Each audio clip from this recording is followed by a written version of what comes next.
Esse livro de Levítico é tão difícil de entender, então fica comigo aqui que eu vou te explicar hoje.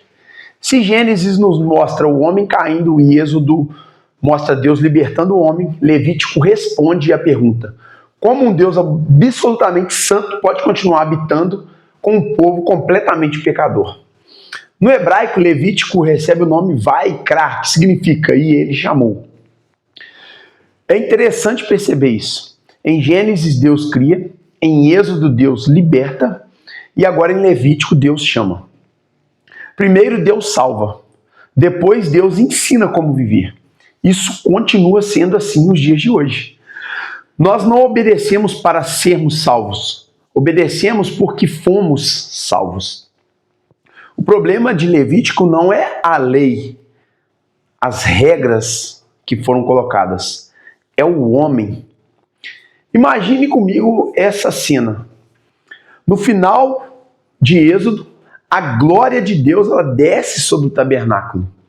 A presença de Deus é tão intensa que nem Moisés consegue entrar na presença ali dentro. E a pergunta que fica é inevitável: como um Deus santo viverá no meio de um povo pecador sem destruir esse povo tão pecador? O livro de Levítico é a resposta para essa pergunta.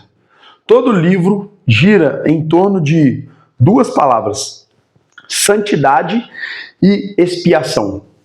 Aqui no livro de Levítico nós vamos ver, querido, como o pecado era terrível. E a cada derramamento de sangue que era realizado, a gente fica mais perceptível em relação ao quanto o pecado ele causa morte e sujeira e tantas coisas ruins. Então o livro de Levítico gira em torno da santidade da expiação. Por quê? Porque Deus é santo e o homem é pecador. E aí existe um abismo entre os dois. E como atravessar esse abismo? É aqui no Levítico, então, que vão começar os sacrifícios. O pecado tem um preço. A Bíblia já diz que o salário do pecado é a morte. Hoje, a gente até fala do pecado com muita facilidade, mas Levítico mostra como Deus leva isso muito a sério. Pensa em um israelita. Ele pecava, mentia, né? Pecados que acontecem também aqui nos dias de hoje. Ele, muitas das vezes, muitos deles roubavam, desobedeciam, cometiam adultério, blasfêmias, falavam contra Deus. E aí Deus dizia: a cada pecado, traga um cordeiro. Mas observe um detalhe que muita gente não percebe. O sacerdote não saía procurando o animal. O próprio pecador precisava escolher o seu cordeiro. Ele tinha que procurar um animal perfeito. Quando a gente lê Levítico, a gente vê isso. Sem defeito, sem manchas. E olha só, imagine essa cena. Estou aqui parafraseando, mas imagine. Talvez aquele cordeiro tivesse sido criado pela sua própria família. Talvez os filhos brincavam com aquele cordeiro. E agora deveria levar aquele cordeiro até o tabernáculo. Imagine os filhos perguntando: pai, mãe, por que nós vamos levar esse cordeiro? E o pai respondendo: porque eu pequei. E o cordeiro tinha que ser o melhor cordeiro, sem mancha e sem defeito. Quando chegava diante do altar, algo ainda mais forte acontecia. Olha o que a Bíblia diz. Queridos, presta atenção. Porá a mão sobre a cabeça do holocausto para que seja aceita em favor dele, fazendo expiação por ele. Depois matará o novilho, o cordeiro, perante o Senhor. Levítico capítulo 1, verso 4 e 5. Perceba, não era o sacerdote que matava o animal. Era o próprio pecador que tinha que matar o animal. Ele colocava as suas mãos sobre a cabeça do cordeiro. E era como se dissesse: minha culpa está sendo transferida para você. E aí depois disso, ele mesmo cortava a garganta daquele animal e ali derramava o sangue daquele animal. E o sangue escorria, o cordeiro morria. E Deus estava ensinando ali algo que jamais deveria ser esquecido. O salário do pecado é a morte e continua sendo a morte. Cada pecado custava sangue, cada desobediência custava uma vida. Ó, o pecado, desde o Antigo Testamento, nunca foi barato. Por que tanto sangue? Você já percebeu quanto sangue existe em Levítico? Quando você começa a ler o livro de Levítico, dá até vontade de não ler. Mas a gente precisa conhecer. Por que existe tanto sangue? Touro, bode, carneiro, pomba, cordeiro, sangue por toda parte. E o cheiro constante de carne sendo queimada no altar do holocausto. Isso não era porque Deus tinha prazer no sofrimento dos animais. Era porque Deus ele queria que Israel não banalizasse o pecado. Imagina viver perto do tabernáculo, todos os dias. Animais morrendo, sangue sendo derramado, fumaça subindo o dia inteiro. O povo deveria entender. Foi isso que o meu pecado produziu. Querido, o pecado cheira mal às narinas de Deus. Imagina aqui em Levítico esse cenário de morte, de sangue derramado e carne sendo queimada o tempo todo. O pecado, queridos, sempre produz morte. Havia um problema. Esse homem que levou esse cordeiro, depois de alguns dias, outro pecado, outro cordeiro, outra oferta, mais sangue. No ano seguinte, tudo de novo. Nunca terminava. Por quê? Porque o sangue dos animais nunca teve o poder para remover definitivamente o pecado. E o autor de Hebreus, aqui no Novo Testamento, vai dizer: pois é impossível que o sangue de touros e bodes remova pecados. Hebreus capítulo 10, verso 4. Então por que Deus ele mandou fazer tudo aquilo? Porque cada cordeiro morto estava apontando para um outro cordeiro. Cada altar anunciava uma cruz. Cada gota de sangue anunciava o sangue de alguém que viria para definitivamente acabar com esses sacrifícios. O sangue de Jesus Cristo. Levítico inteiro é uma enorme seta apontando para o sacrifício de Jesus Cristo. E aí nós chegamos ao coração do livro em Levítico capítulo 16. O dia mais importante do calendário judaico. Uma vez por ano, somente uma vez, o sumo sacerdote atravessava o véu e entrava nos santos dos santos. Levando o quê? Sangue. E aqui nesse momento haviam 2 bodes. O primeiro era sacrificado. O segundo permanecia vivo. O sacerdote colocava as mãos sobre sua cabeça, confessava simbolicamente todos os pecados da nação toda. E depois aquele bode, ele era levado para o deserto, levando embora os pecados do povo. Que imagem extraordinária! E qual o significado disso tudo, querido? Jesus, aqui, enquanto encarnado, ele cumpriu esses 2 papéis. Ele morreu por nós e também levou embora a nossa culpa. Não apenas perdoou, Jesus ele removeu os nossos pecados. E aí, na figura do sumo sacerdote existe um outro detalhe.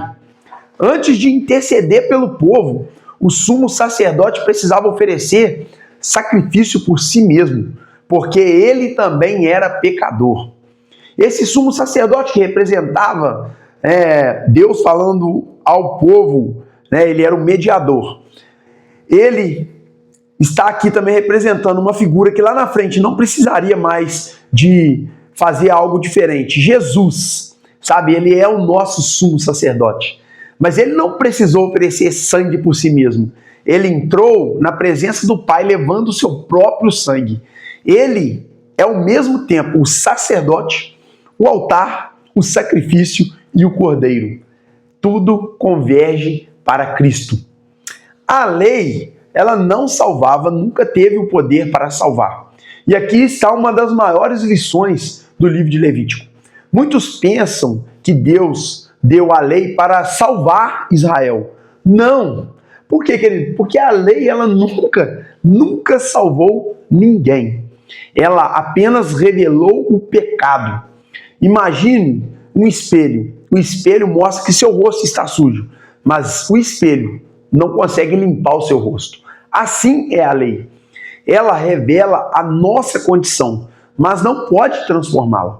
Quanto mais leis Deus entregava, mais ofertas eram necessárias. Quanto mais ofertas, mais morte, mais sangue de animais sendo derramado. Mais evidente ficava que o homem era incapaz de salvar a si mesmo.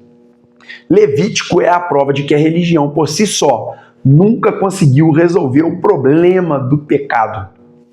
Era necessário algo muito maior. Era necessário um sacrifício perfeito. Amém? E aí fica uma pergunta. A lei, ela foi abolida? E essa é uma das maiores dúvidas enquanto estudamos o livro de Levítico e enquanto vamos para o Novo Testamento. Muitas pessoas dizem, de forma equivocada, Jesus aboliu a lei. Mas o próprio Jesus, ele foi claro quando declarou: não pensem que vinha abolir a lei ou os profetas, não vinha abolir, mas cumprir.